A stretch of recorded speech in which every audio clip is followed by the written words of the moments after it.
अस्सलाम वालेकुम everyone, welcome to vocab grammar you learn English with easy lessons. आज हम इन चार वर्ड्स का डिफरेंस समझेंगे। आप में से ही किसी ने रिक्वेस्ट की कि ma'am suppose, supposing, supposed and supposedly को एक्सप्लेन कर दीजिए। सेम लगते हैं, कंफ्यूज करते हैं। आज मैं एक्सप्लेन करूंगी कि इनका क्या डिफरेंस है। ये इनका एक मीनिंग नहीं है, डिफरेंट मीनिंग होते हैं। आज के लेसन में हम समझेंगे इनमें सटल डिफरेंस होता है, वो बताती हूँ मैं आपको। ठीक है, पहले देख लेते हैं सपोज। सपोज हो सकता है आप में से बहुत सौ को पता हो, बहुत सारे लोगों को पता हो सकता है। सपोज एक वर्ब है जिसका मतलब होता है टू अज्यूम, थिंक और कंसीडर समथिंग एज ट्रू। मतलब जब आप अज्यूम करते हैं कि भाई कोई चीज शायद ऐसे ही हो, सपोज करो कि ऐसा ही हो। ठीक है, मतलब ख्याल करो। ठीक है, किसी चीज को कंसीडर करना या किसी चीज को सोचना कि ये चीज ऐसे हो सकती है, आपने वैसी चीज को सपोज किया है। ठीक है, जैसे कि सेंटेंस है I suppose he will be late again. मतलब मैं ये सोच रहा हूं या मैं ये अज्यूम कर रहा हूं या कर रही हूं या मैं ये कंसिडर कर रहा हूं या कर रही हूं कि आज फिर वो लेट हो जाएगा।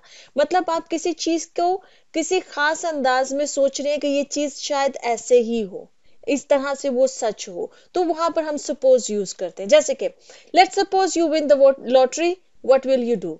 मतलब इस चीज को सोचो, इस चीज को मतलब कंसिडर करो कि अगर तुमने लॉटरी जीत ली तो तुम क्या करोगे। ठीक है, इसी तरह से एक और sentence, do you suppose she will agree to our plan. मतलब तुम्हें क्या लगता है कि वो हमारे इस प्लान से एग्री करेगी। मतलब तुम क्या ये सोचते हो, तुम ये क्या अज्यूम करते हो, तुम्हें ये क्या लगता है कि वो हमारे इस प्लान से एग्री करेगी। तो आई होप कि सपोज क्लियर हो गया। अच्छा जी, मेन चीज जो है, जो आगे वर्ड्स आने वाले हैं, कंफ्यूज ये करते हैं। सपोजिंग कंफ्यूज करता है। सपोजिंग क्यों कंफ्यूज करता है? ये कंजंक्शन के तौर पे भी इस्तेमाल होता है और मेन वर्ब के तौर पे भी किसी सेंटेंस में इस्तेमाल होता है। सपोजिंग हम यूज करते हैं जब हम किसी हाइपोथेटिकल सिचुएशन को इंट्रोड्यूस करने लगते होते हैं। जैसे जैसे आप किसी इंसान को कहते हैं कि इमेजिन इस सिचुएशन को, अगर ऐसा हुआ तो। जैसे हम व्हाट इफ बोलते हैं ना इंग्लिश में, कि अगर ऐसा हुआ तो, उस सेंस में हम सपोजिंग को यूज करते हैं। ठीक है, समझ लीजिए कि व्हाट इफ और सपोजिंग ये सेम मीनिंग देते हैं। ठीक है, आप व्हाट इफ के साथ सेंटेंस बना लीजिए, सपोजिंग के साथ सेंटेंस बना लीजिए, सेम मीनिंग देंगे। कैसे? जैसे कि सपोजिंग ही डजंट कम, मतलब what if he doesn't come, मतलब कि अगर वो नहीं आया तो व्हाट विल वी डू, तो हम क्या करेंगे। आप एक हाइपोथेटिकल सिचुएशन है, आप मतलब इमेजिन करें ना सिचुएशन को, एक हाइपोथेटिकल सिचुएशन है जिसको आप करेंगे अगर वो नहीं आया तो।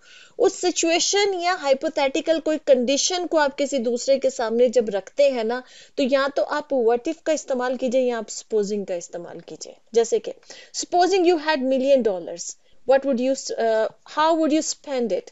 मतलब कि अगर तुम्हारे पास $1,000,000 हुए तो तुम उनको कहाँ खर्च करोगे। व्हाट इफ यू हैड $1,000,000, अगर तुम्हारे पास $1,000,000 हुए तो तुम क्या करोगे। ठीक है, व्हाट इफ के साथ बोले या सपोजिंग के साथ बोले। जैसे कि I am just supposing that she forgot to call मी।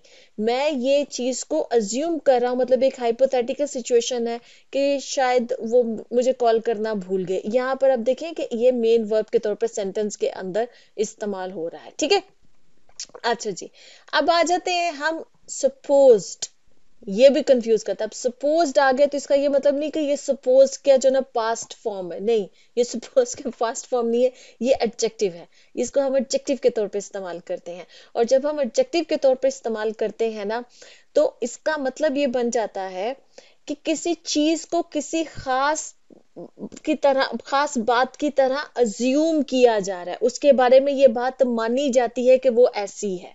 कोई चीज या कोई इंसान, उसके बारे में अगर लोग बिलीव करते हैं अरे वो तो ऐसा है, तो फिर उसको सपोज्ड कहा। जैसे कि किसी के बारे में कहते हैं कि उसके बारे में तो यही बोला जाता है, यही माना जाता है कि वो तो झूठा है, तो ही सपोज्ड लायर। सपोज्ड लायर क्या मतलब हुआ? मतलब कि जिसके बारे में लोग बिलीव करते हैं कि भाई ये झूठा हो सकता है, वो ना हो, लेकिन लोगों में अब ये परसेप्शन उसका आ चुका है और लोग इस बात पे यकीन करते, तो उसके बारे में ये बात मानी जाती है कि वो झूठा है। या हो सकता है किसी के बारे में ये बात मानी जाती हो कि वो बड़ा बहादुर है, बहुत ब्रेव है, तो वो सपोज्ड ब्रेव है। सपोज्ड ब्रेव का मतलब ये हो गया कि लोग मानते हैं उसके बारे में, ये बिलीव किया जाता, हो सकता है वो ना हो हकीकत में, लेकिन उसके बारे में परसेप्शन यही है कि वो बहुत बहादुर है। ठीक है, तो वो सपोज्ड क्या हो गया, ब्रेव हो गया, या सपोज्ड लायर हो गया। जो भी आपने किसी की क्वालिटी बतानी है ना, तो वहां पर आप ये बोला जाता है, ठीक है, कि भाई उसके बारे में ये माना जाता है, उसके बारे में ये बिलीव किया जाता है। जैसे कि he is the supposed genius of the family, वो खानदान का मतलब जीनियस माना जाता है, उसके बारे में पूरा खानदान ये बात बिलीव करते हैं कि भाई वो बड़ा ही जीनियस है, बहुत इंटेलिजेंट है, ठीक है, बहुत जहीन है।